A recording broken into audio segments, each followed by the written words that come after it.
नमस्कार दोस्तों, अपनी दुनिया के न्यूज़ बुलेटिन पर आपका स्वागत है। प्लीज़ सब्सक्राइब करें, लाइक करें और शेयर करें। इससे हमारा मोटिवेशन बढ़ता है, जिससे हम रोज रिसर्च बेस आपके लिए एक नया टॉपिक रोज लाएं। प्यारे दोस्तों, आपने एक कहावत तो जरूर सुनी होगी, in the midst of every crisis lies great opportunity. यानी इसका हिंदी अर्थ है, क्राइसिस जो होता है वो बड़ा से बड़ा अपॉर्चुनिटी लेकर मनुष्य के सामने आता है। जी हाँ, आज हम चर्चा करने वाले हैं, जैसा कि आप सबको पता है कि बांग्लादेश इस समय जल रहा है। वहाँ की प्रधानमंत्री शेख हसीना अपना देश छोड़कर भारत चली आई हैं। बांग्लादेश में अब मिलिट्री का शासन हो चुका है। चलिए जानते हैं आखिर बांग्लादेश किस चीज़ में आगे है, किस चीज़ से उसकी इकोनॉमी चलती है। जी हाँ, बांग्लादेश कपड़ा के मैन्युफैक्चरिंग में बहुत आगे है। दुनिया में चीन के बाद उसका दूसरा स्थान है। पूरी इकोनॉमी उसकी कपड़ा मैन्युफैक्चरिंग पर ही टिकी हुई है। अब बांग्लादेश क्राइसिस भारत के लिए एक बहुत बड़ा मौका लेकर आया है। अब यह हम पर डिपेंड करता है कि हम इस मौके को कैसे ग्रैब करते हैं, किस तरह बांग्लादेश की जो कपड़ा कैसे लाएं। यह डिपेंड करता है हमारे राजनेताओं पर, वह किस तरह की नीति बनाते हैं। जैसा कि अभी सुनने में आ रहा है, जो बांग्लादेश की बहुत सारी कंपनियां अब भारत में निवेश करने को आतुर हैं।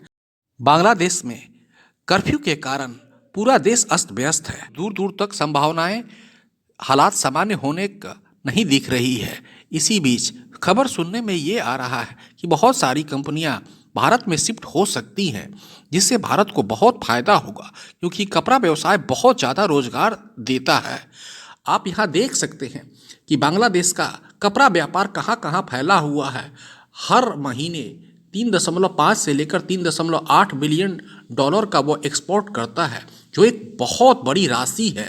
अगर हम इसका आधा भी बांग्लादेश से छीन लेते हैं तो सच में भारत के लिए एक बहुत बड़ा अचीवमेंट होगा, क्योंकि जैसा कि मैंने पहले ही कहा है कि कपड़ा व्यवसाय बहुत रोजगार देने वाला उद्योग होता है।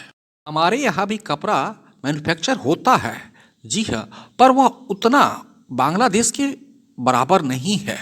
आपको पता है, बांग्लादेश हमारे यहाँ से कपास ले जाता है, हमारे गुजरात से कपास ले जाता है और उस कपास को कपड़ा बनाने में प्रयोग करता है। क्यों ना हम ऐसी नीति बनाएं, ऐसी सुविधा दें बांग्लादेशी कंपनियों को, जिससे वो भारत के प्रति आकर्षित हो और यहीं फैक्ट्री स्थापित करें, जिससे देश को बहुत लाभ होगा। क्या आपको पता है बांग्लादेश का कौन सा स्थान है और दुनिया में पहला स्थान किसका है कपड़ा उद्योग में? जी हाँ, चलिए देखते हैं। पहला स्थान चाइना, दूसरा बांग्लादेश, तीसरा वियतनाम और चौथा हमारा प्यारा भारत इंडिया और पांचवा तुर्की है। आप समझ सकते हैं कि एक छोटा सा देश जिसकी पर कैपिटा इनकम लगभग भारत से अच्छी है, वह सिर्फ कपड़ा उद्योग के कारण ही हुई है। आप समझ सकते हैं कि कपड़ा व्यवसाय कितना ज़्यादा बांग्लादेश की इकोनॉमी को आगे बढ़ाया है। क्यों ना हम अब इस कपड़ा उद्योग को अपने यहाँ लाकर दुनिया में कपड़ा उद्योग में नंबर 1 बने।